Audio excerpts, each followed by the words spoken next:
Okay, now we have the second invited guest, Piotr Kłodkowski. Let me very briefly introduce our speaker. He asked me for just a very brief introduction, but I think that it is also the occasion just to know people better. So again, I will need some time. Basically, I will need my notes because there are some facts I don't want to miss.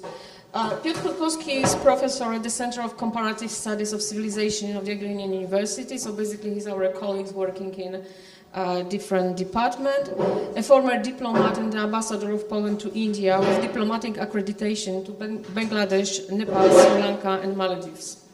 So he's also like diplomatic background, which is a very unique perspective, and we need to take some benefits having him here.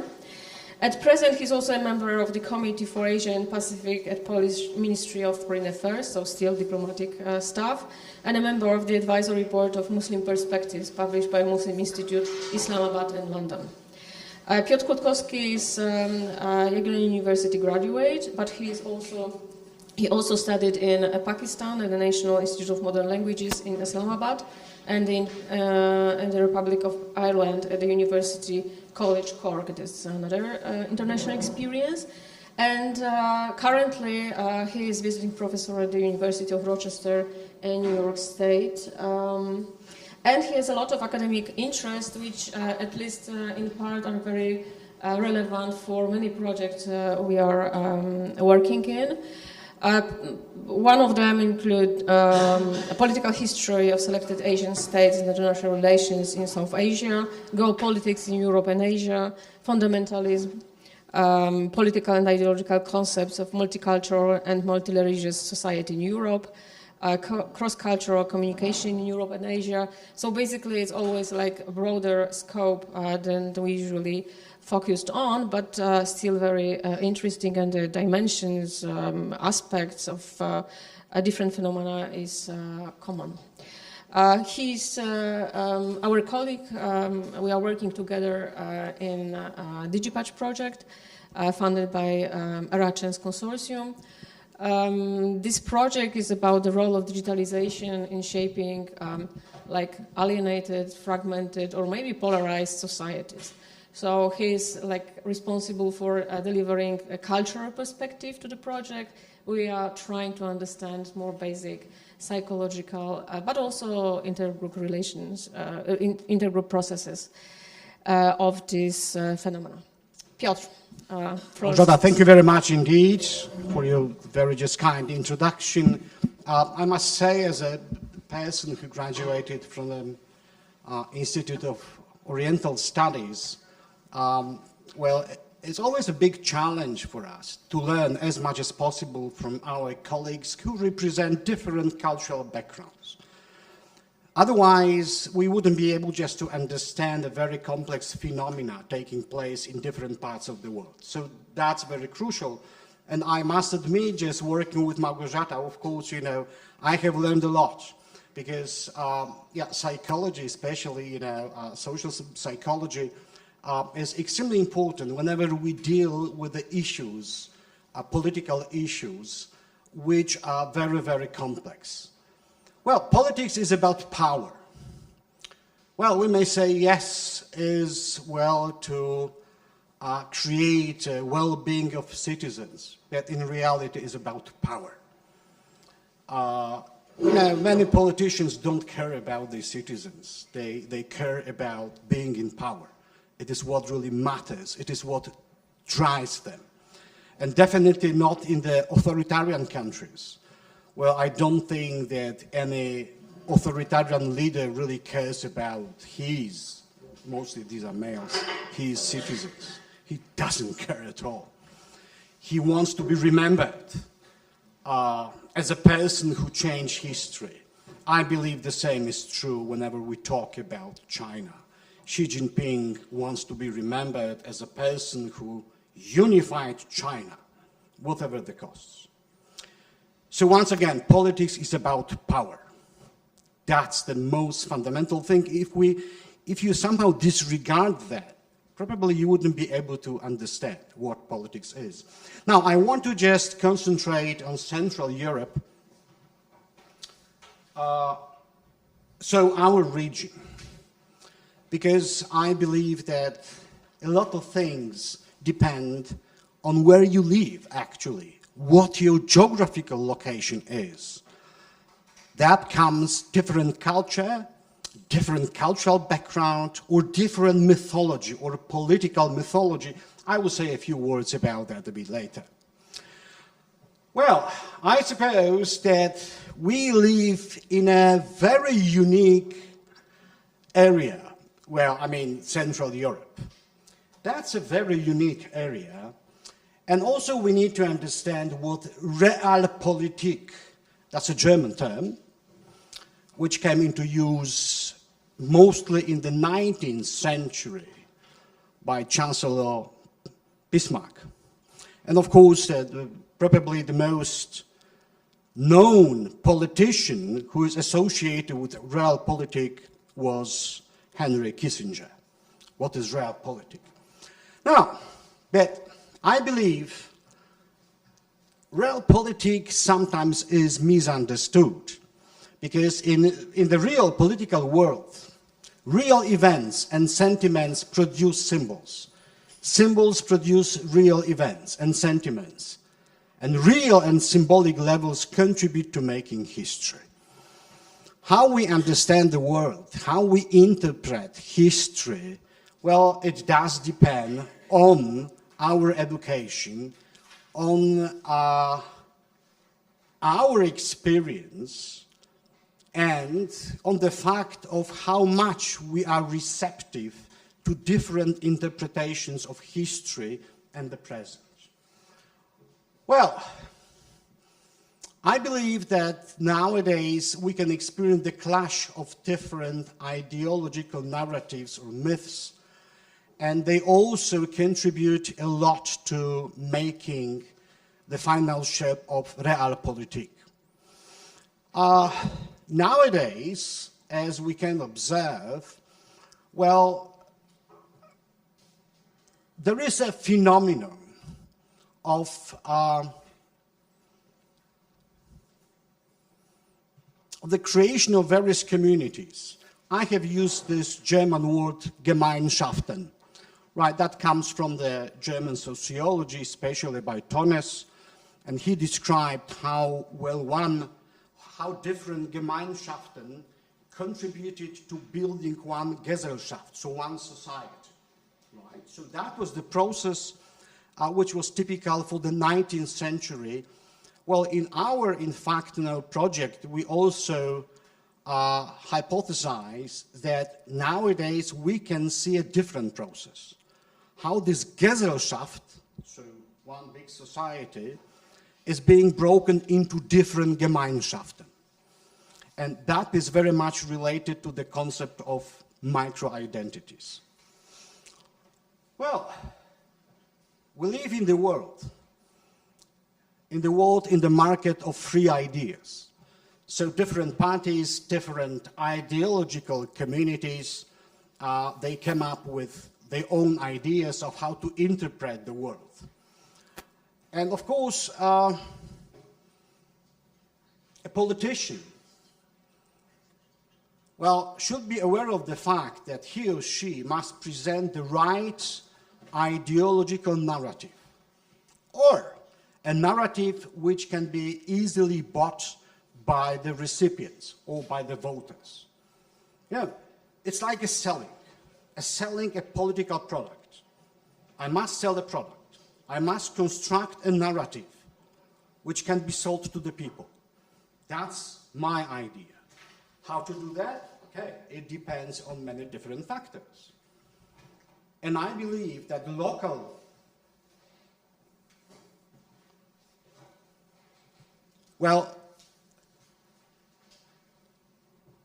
culture, the local understanding of history, these really matter.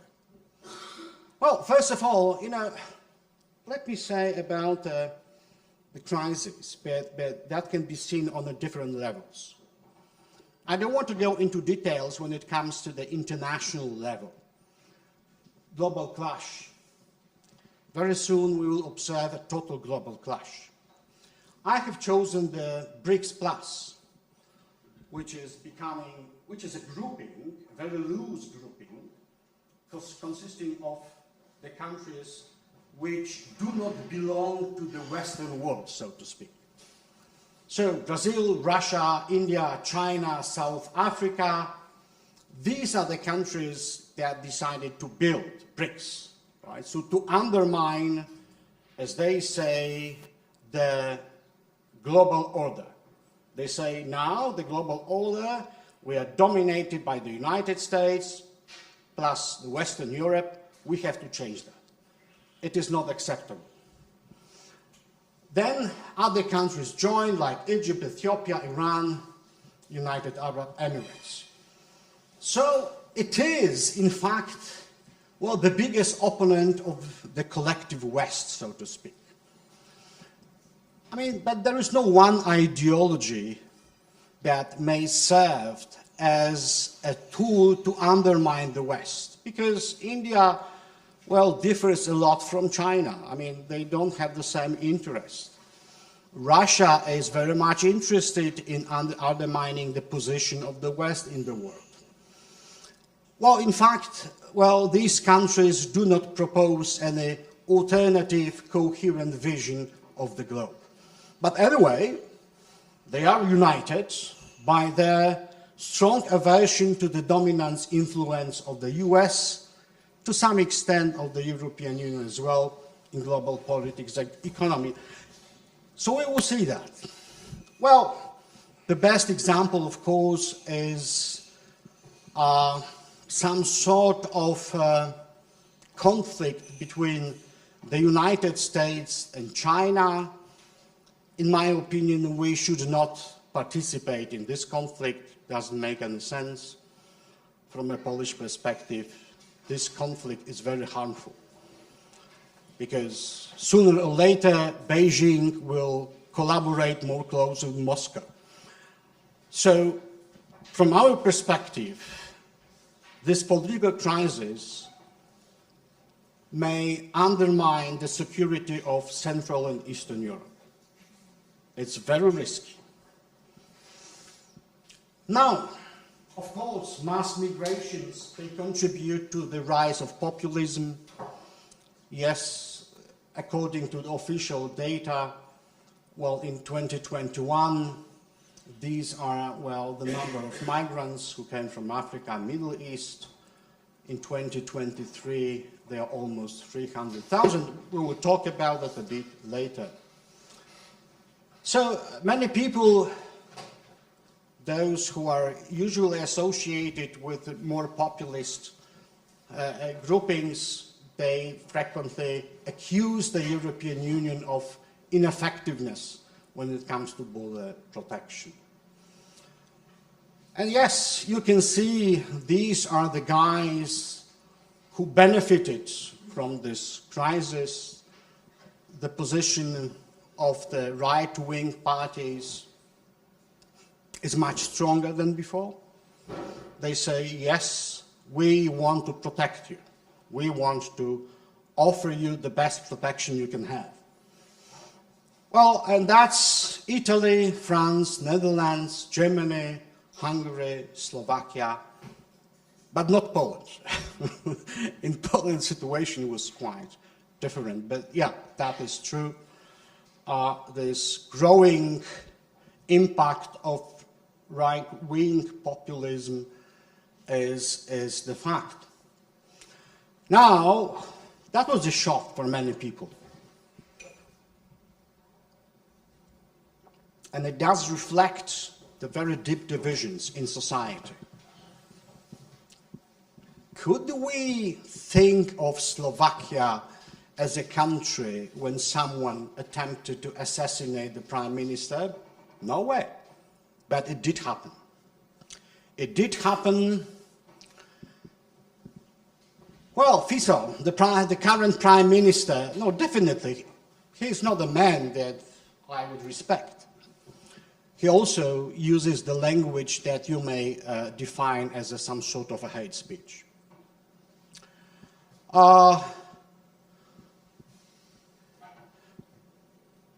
He was not assassinated. That was an assassination attempt. And the man was described, a man, of course, who targeted the prime minister, was described as a politically motivated lone wolf. PM Robert Fico was taken to hospital immediately, and hopefully, because that's quite important, he might recover. But nowadays, I believe that he's almost in coma. So the government is functioning, but the prime minister is still in hospital.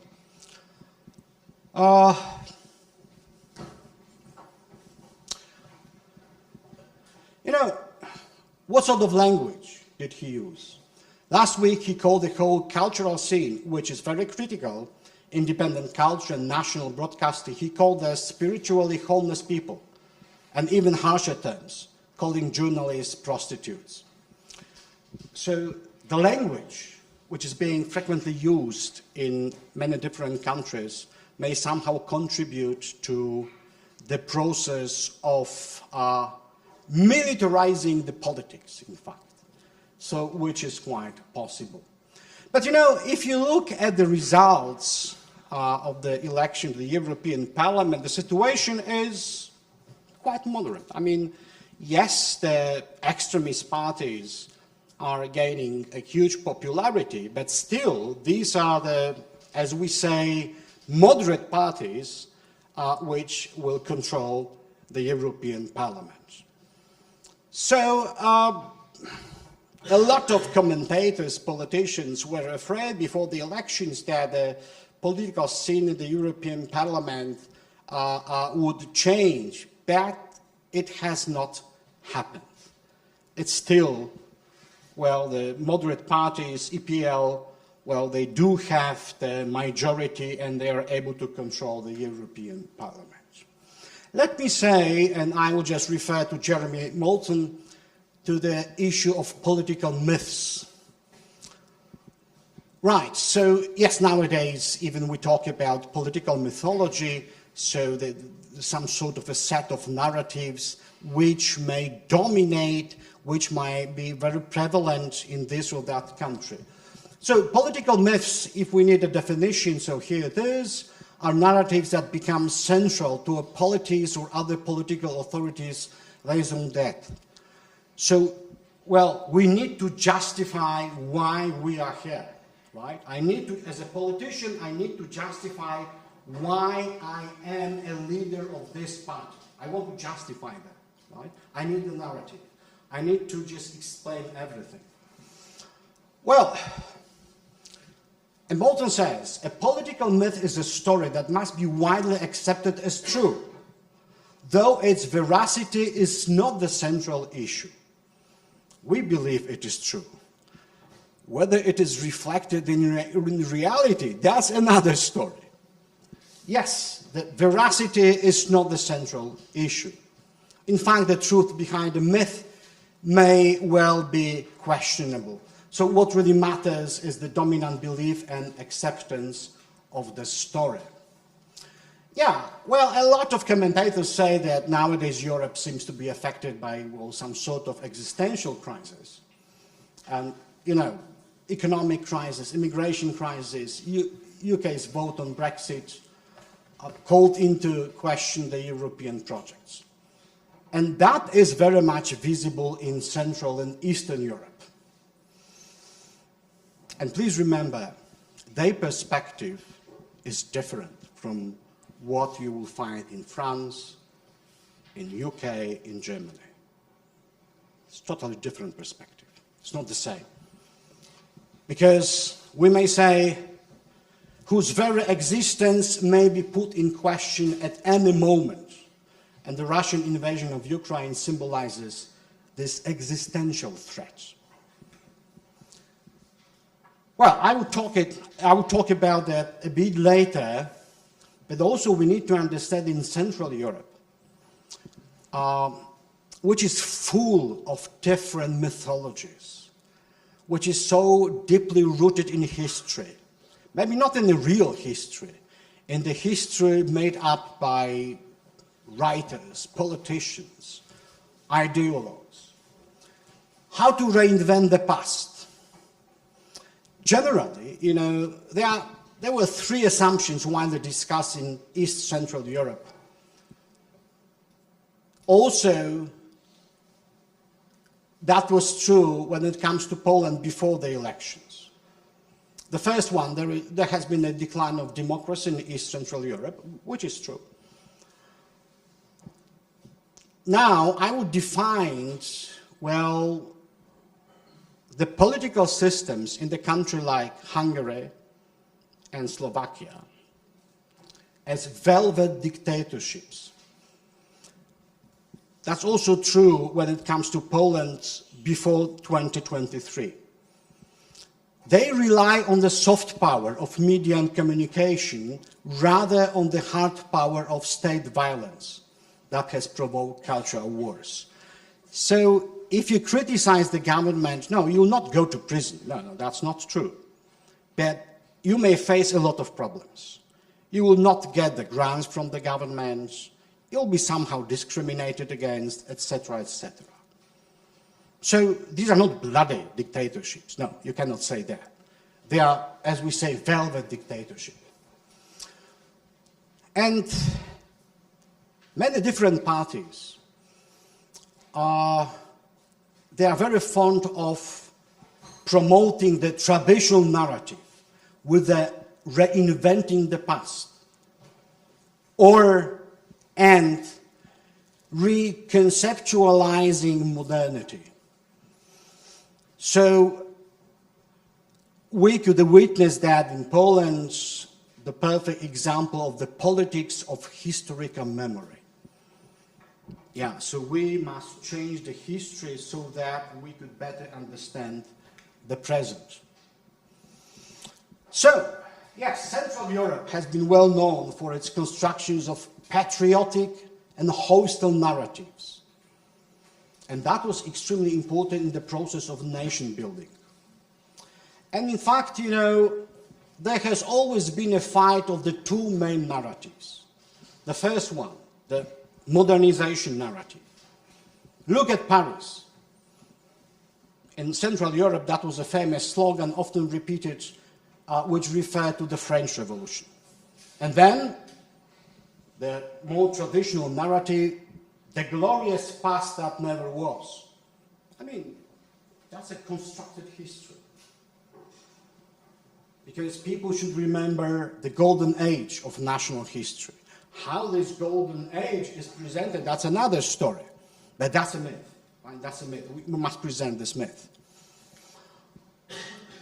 Whenever we talk about Central Europe, a lot of us will refer to Milan Kundera, famous Czech writer, and his famous essay, The Tragedy of Central Europe, originally published in French, then translated into English. It appeared in the New York Review of Books.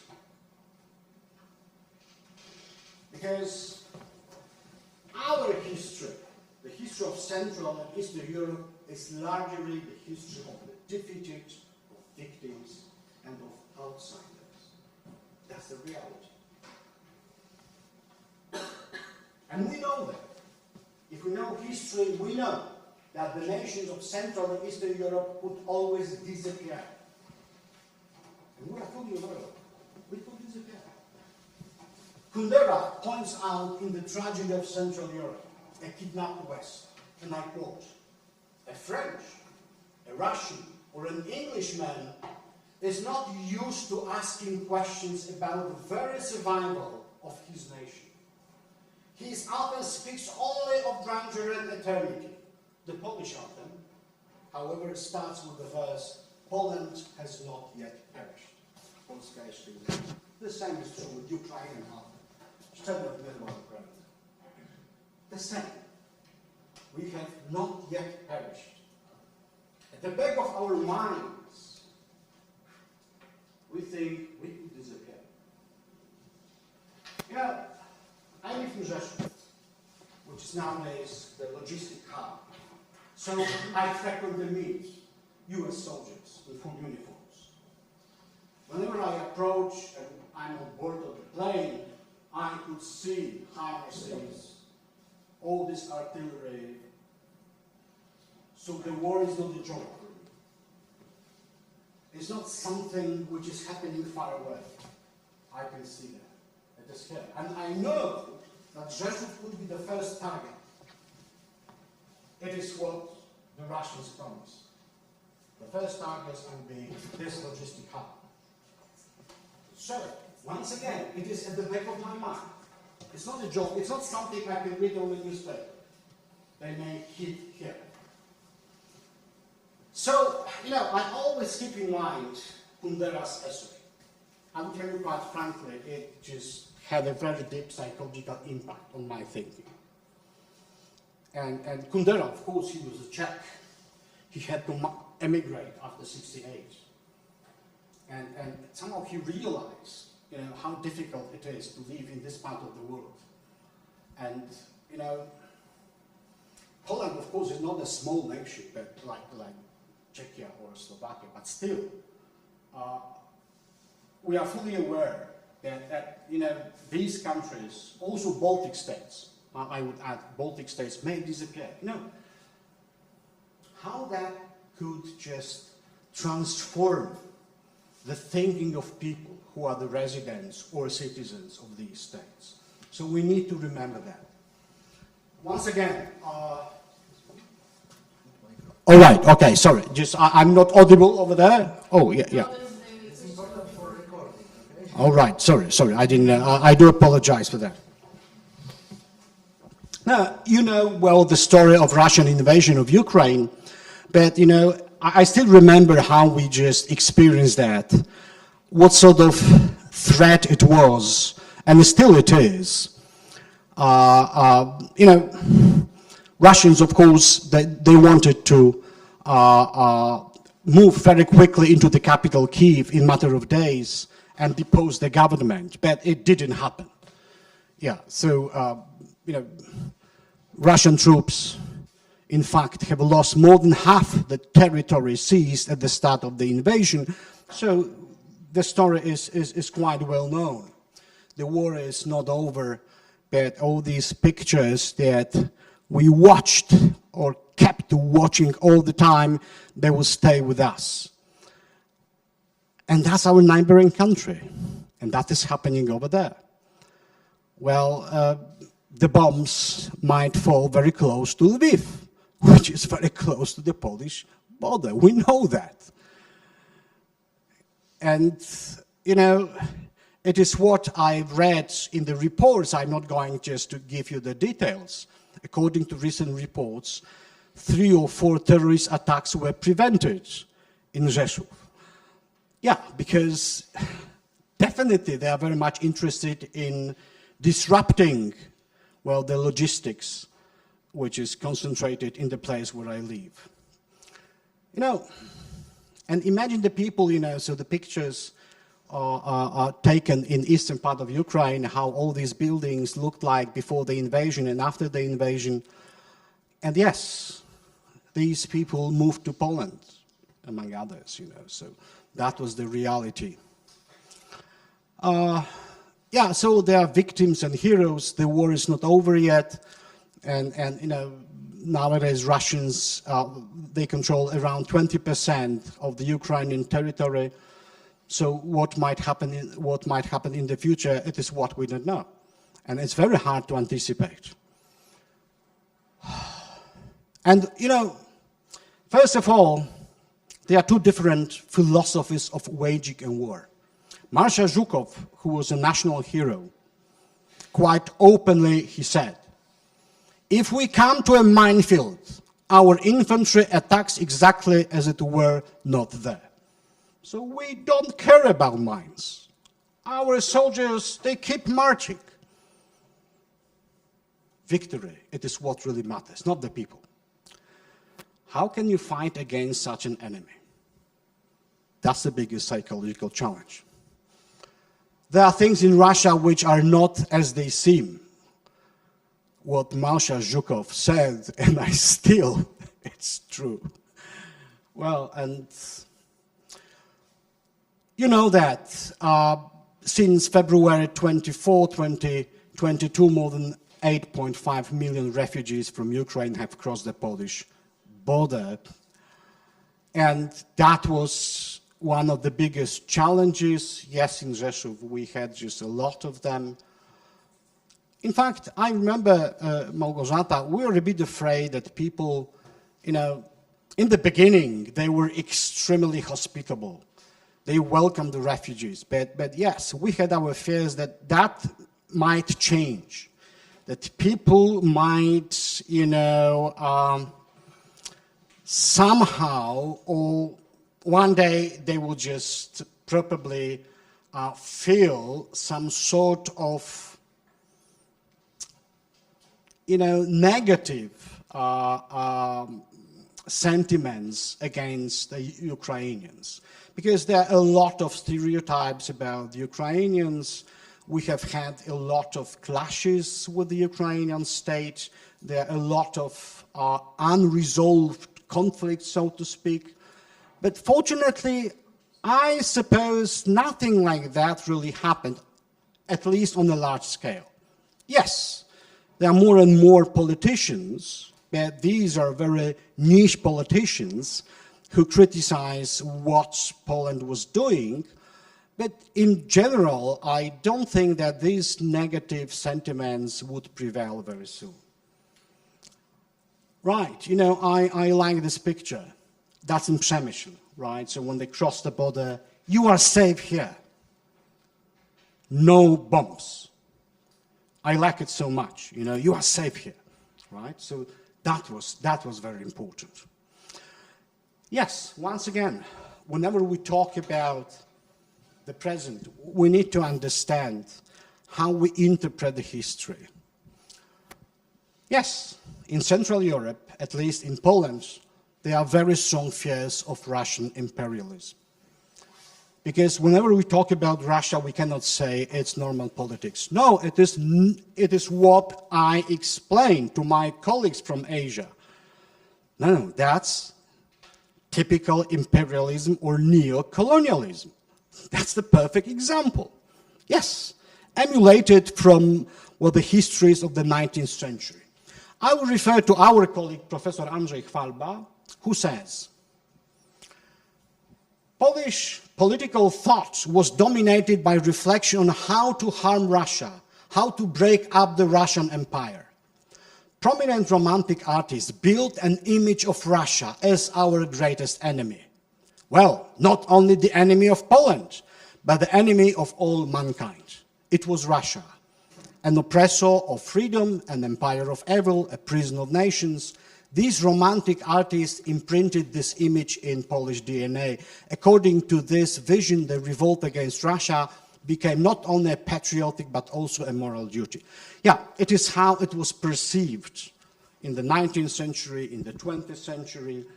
So, and now this aggression, Russian aggression of Ukraine somehow strengthened these old, I would say, still existing cultural DNA.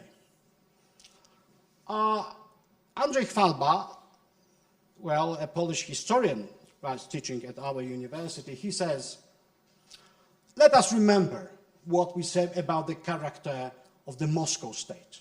Right, the Moscow, because, you know, whenever we talk about Russia, of course, we need to refer to the concept of Peter the Great. Yeah, right, so 721. Before that was the Moscow state. The Moscow state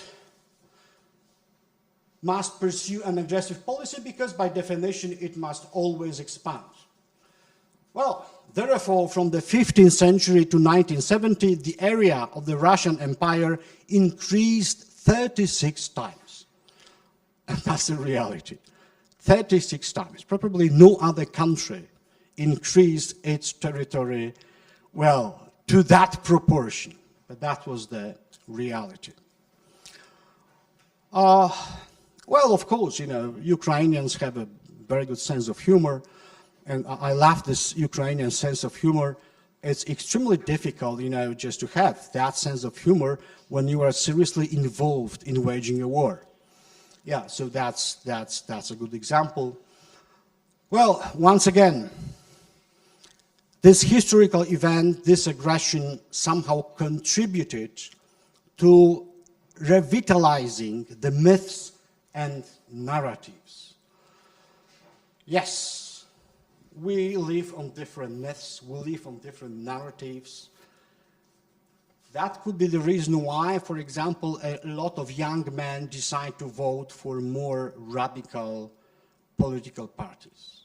Yeah, these myths somehow are in their minds. The winged hussars. I mean, they did exist. Yes, that was a good cavalry. But who promoted these successes nowadays? And that's a big surprise. Some of you might know that. A music group from Sweden, Sabaton, a Swedish music band which has millions of viewers.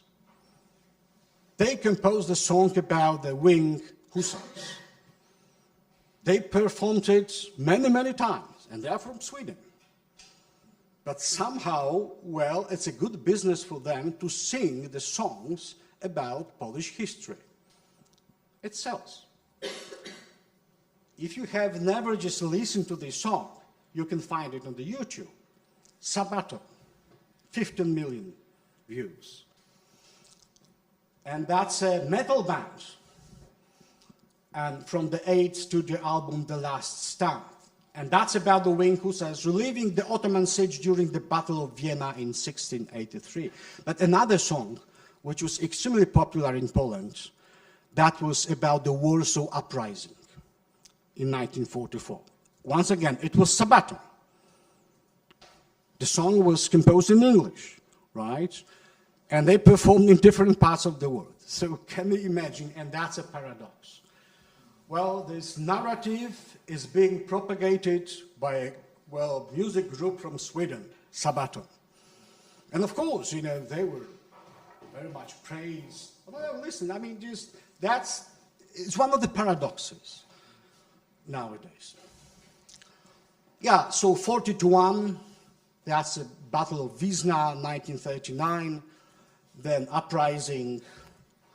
Yeah, so, and that's the Swedish group Sabaton. So it is how these narratives are really made up.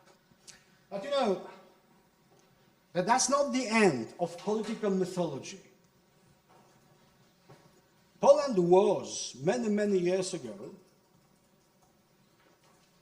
the only, at that time, communist country which glorified kings. Communist Poland was not a monarchy, but on the notes you can find the images of kings. Well, I mean, for many people who were declared communists, that was a nonsense. I mean, communist country glorifying the kings? We are not a monarchy. Monarchy disappeared, 200 years ago, but still, on Polish notes, kings are glorified. Well, once again, it's another example of a narrative. Royal narratives. We glorify the kings and queens as well. Yeah, Queen Jadwiga. But, what about Republican heroes? Oh, they are. They're the kings. Well, they symbolize this reinvented past. So once again, this mythology, it's very much important. For Hungarians, we have a lot of troubles with Hungary. Yes, the enduring political crisis is very much associated with Hungarian leadership. But Hungary is another example of a victim, of the defeated, of the country that lost a lot because they are still suffering from this Trianon syndrome. Can you imagine that the country lost 71% of its territory after the First World War? Whenever I meet with my Hungarian colleagues, I always, emphasize one fact. Well, in your history, you have always identified the wrong allies. Well, you built an alliance with Germany and Austria, then with Hitler again, and nowadays you are very close to Russia. You will lose again. Really, you must learn from, well, your own history. Otherwise, you will stay in a permanent crisis. That's the reality, but of course it is glorified everywhere in Hungary. Yes, we lost our lands. It is how they built this narrative. We lost it. Now, what is Mr. Orban saying? We've got our claims to Ukraine. Zakarpattia, part of Ukraine, should be recognized as truly Hungarian. Can you think of that? Right, the war is being waged, right? The war is not over yet. And the Hungarian Prime Minister is officially declaring that we've got our own justified claims towards Ukraine. I don't know what sort of political implications it might have. Yes, I mean, every country in Central Europe, well, has its own problems. You know, Miklos Horthy, that's a good example because he did cooperate with Germany, but he said, you know, my cooperation with Adolf Hitler was justified by the fact that I wanted to save Hungary. So,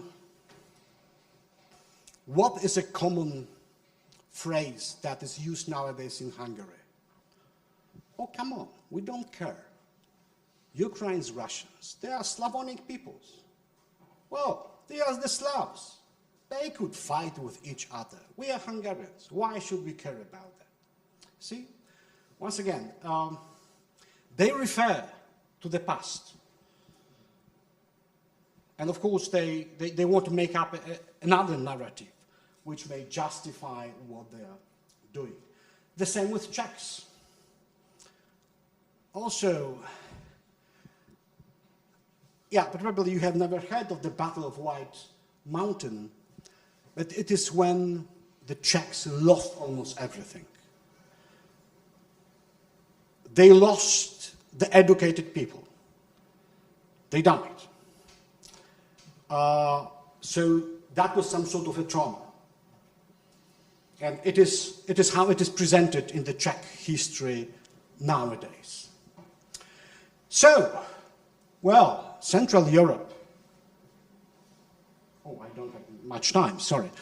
Okay, you know, generally, whenever we talk about Central Europe, unfortunately, we must talk about illiberal democracy.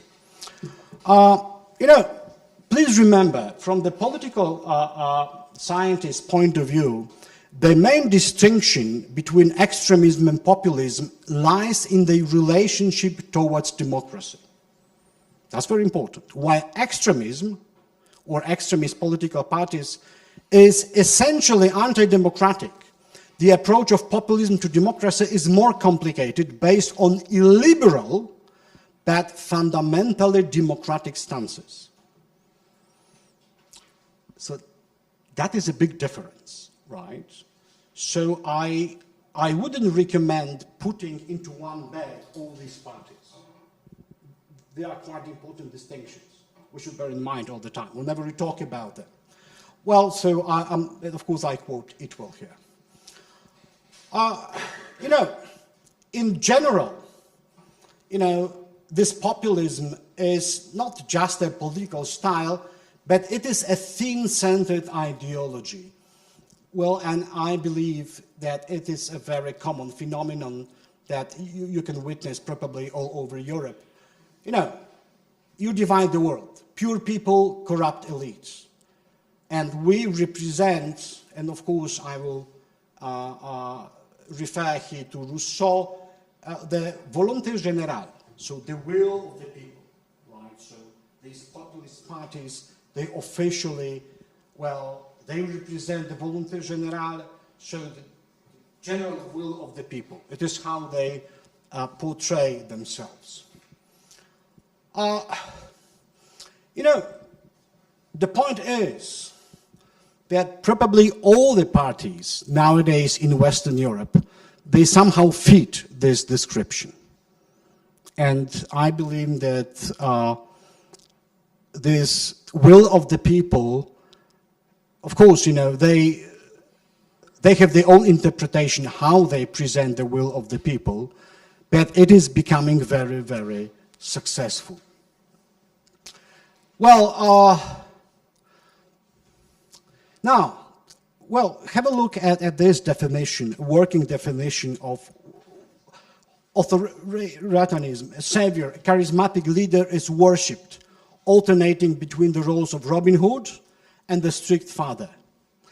Such charismatic leaders require a hierarchically structured party and government to guarantee law and order and security. And of course, in our part of Europe, Viktor Orban is the best example.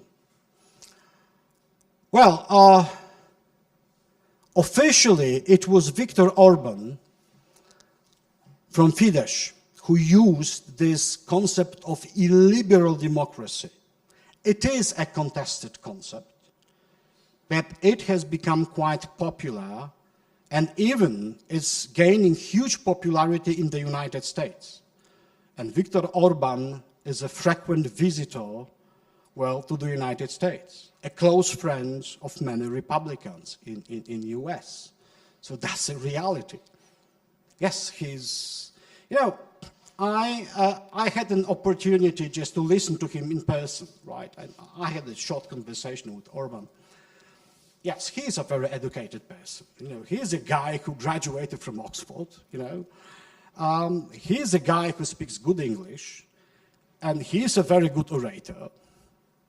But somehow, everything changed in his mind. He was a perfect liberal Democrat. Nowadays, nothing is left. I mean, whenever we talk about his days as a, you know, young Democrat in the beginning of the 90s. Now, it is, I suppose, what he says, it's also true whenever it comes to Poland, Slovakia, to a lesser degree, Czechia. The new state that we are constructing in Hungary is an illiberal state, a non-liberal state. It does not reject the fundamental principles of liberalism, such as freedom, and I could list a few more, but it does not make this ideology the central element of state organization, but instead includes a different special national approach. And that would be the biggest clash in Europe, I believe. This illiberal democracy versus liberal democracy, that's the biggest clash. You know, Kazmada, and you know, one of the most respected political scientists, he said, the EU was founded to prevent states like what Orban has made Hungary into. Exactly. That's the point. That's the biggest challenge. It is a community of values, liberal democratic values, because when we don't keep these values in high regard, so then the EU will just become only some sort of a free market grouping, nothing more than that. Well, in Poland, of course, for Poles, it's quite easy. Dmowski is still respected by different circles.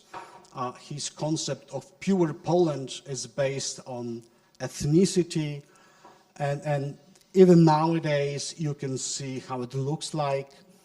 None of the pictures were not taken 70 years ago. They were taken only a couple of years ago.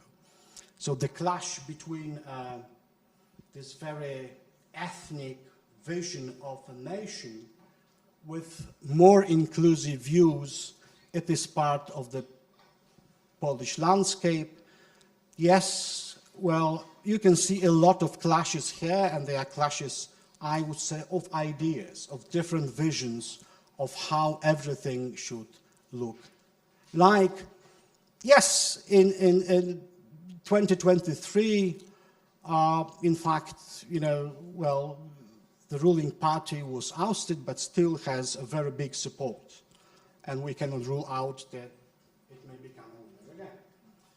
So, but yes, I did happen to work for the previous government of Donald Tusk, and who is nowadays one of the most influential politicians in Europe. But I believe this clash of ideas will be a recurring phenomenon in the years to come. So, I mean, the results of the last elections are, quite clear. Once again, another issue, well, just give me 2 minutes more. I believe in the idea of subsidiarity, which should be a European principle. The European Union is based on the idea of subsidiarity. We cannot remove it. And sometimes there are politicians who want to remove this idea. No, it should stay where it is. Now, in a nutshell, the most important decisions should be made on the lowest possible level. Not here, but here. Not everything. Of course, whenever we talk about defense or climate change, no, that's not possible. But other very sensitive issues should be taken on the lowest possible level. So that's the idea of subsidiarity. And that's a very sensitive issue, and I want to. V4, Visegrad Group, yes, Poland has been a member of the Visegrad Group, which consists of 4 countries, but nowadays there is a big political crisis within the Visegrad Group. Why? The reason is quite simple. Slovakia and Hungary are the countries which are very close to Russia. It's some sort of a paradox, because the most pro-Russian country in Europe is Slovakia, which is a bit surprising, but that's the reality. Maybe not Hungary, it is Orban who should be blamed for that, but Slovakia, still it is a country that feels some sort of a very positive sentiment towards Russia. That's why, but not Czechia. Czechia is another story, right? Shashi Tharoor, one of my favorite Indian politicians, with whom I had a lot of very inspiring discussions, once said, and I want to quote, "That is something we have to seriously think through, because there is no question that in today's world, it is not the country with the larger army, but the country with the better story that will prevail, as we have to be able to tell the better story."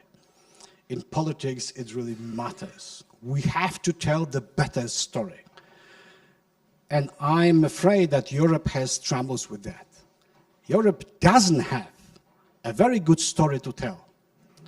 So we need to reinvent that, to come up with a better story, to make people believe and trust the European identity. And I suppose it is one of the biggest challenges. Yes, nowadays we are divided. This crisis will be felt. Still, in Central Europe, we do understand that our future will depend on the outcome of the war. The war will be over one day, but please understand, for Poles, it is a very big challenge. The population of Ukraine around 30 years ago was 52 million people. Nowadays, most probably, it is less than 30 million people. Who will live there? Who will rebuild the country? These are the challenges which may one day become some sort of an existential threat to our part of Europe. And that's the reality. Ukrainian refugees might be welcome, but, we need the best educated people. But Ukraine needs these people as well. And that's the point. We need to understand that. Anyway, of course, that's the end. But I want to highlight only just a few very important elements. And that's why I focus on Central Europe. Once again, I always use Central Europe. I never use Eastern Europe here. Because my colleagues from the United States, they love using Eastern Europe. I said, we are living according to Central European time, not to Eastern European time. Because if you say Eastern Europe, you think, okay, that's the sphere of influence of Russia. No way. Don't put us into this bag labeled Russia and Eastern Europe. No. From the geographical perspective, it's right in the center. Anyway, so that's one word of my explanation. Thank you very much indeed.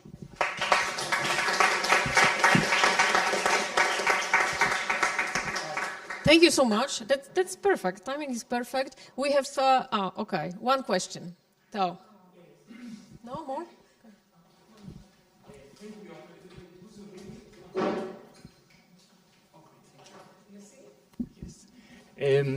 You presented some really inspiring findings, actually theoretical claims about the history, the role of history. And some countries have a very prominent, I would say, victimhood background.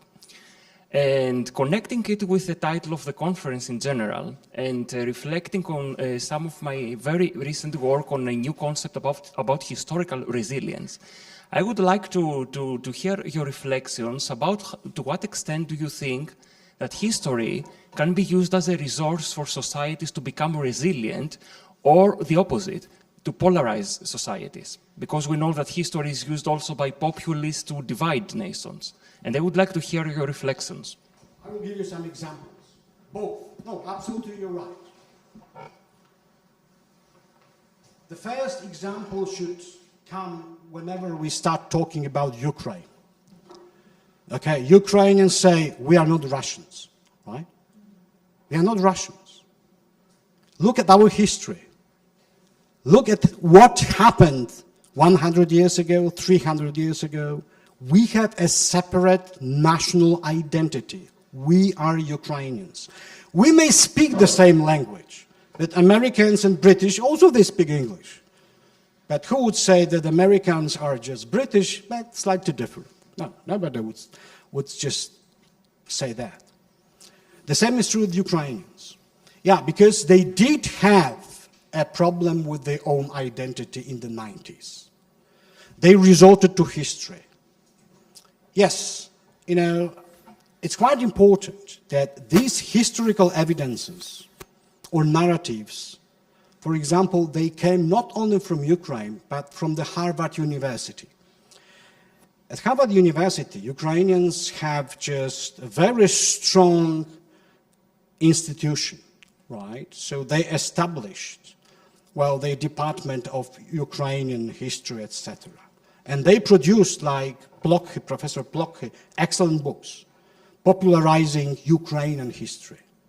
Because if you had asked a question about Ukraine in America 5 years ago, nobody just would have answered correctly.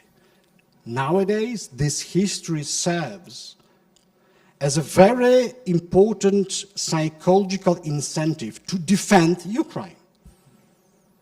Right. But of course, there are some, arguments that might be used, of course, resorting to history to promote very extremist views. So that's why I have given this example of Dmowski, right? So we need to build some sort of a pure ethnic Poland, right? Yes, because it will be more coherent, etc., etc. Nowadays, yes, history is a very risky land. No, that is true. It's a very risky land. But yes, I believe in Europe, we are, at least in Central Europe, we are more aware of just our historical background. Because once again, if our national anthem starts, Poland has not perished yet. Oh, come on. So we need to justify our existence in the realm of history. That is true. The same is true with Hungary, with Czechia, Slovakia. So when you start a conversation about history, quite often, we usually say there might be 6 poles and 7 views about history. Well, In Germany, the story is different, right? So the sense of being guilty works in Germany. Look at Italy, how the concept of Mussolini's state is being revived once again. So that's the reality. I can see that, of course, whenever we talk about history, I will say it is some sort of a reinvented history. I could see that in Asia, in India. That's a perfect example how they want to reinvent their own history. That's the reality. So that's a very risky gadget, a very risky instrument. Yes, you are right. Both. I mean, you can somehow justify your existence, motivate people to do good. But at the same time, you may use this reinvented version of history to polarize the society. That's true, yeah. Thank you, Piotr, so much. I think that the discussion and commenting, we basically moved to the lunch area, and I hope that you have a lot of opportunity to discuss this different, provoking, at some points, thoughts. Thank you so much. Thank you very much. We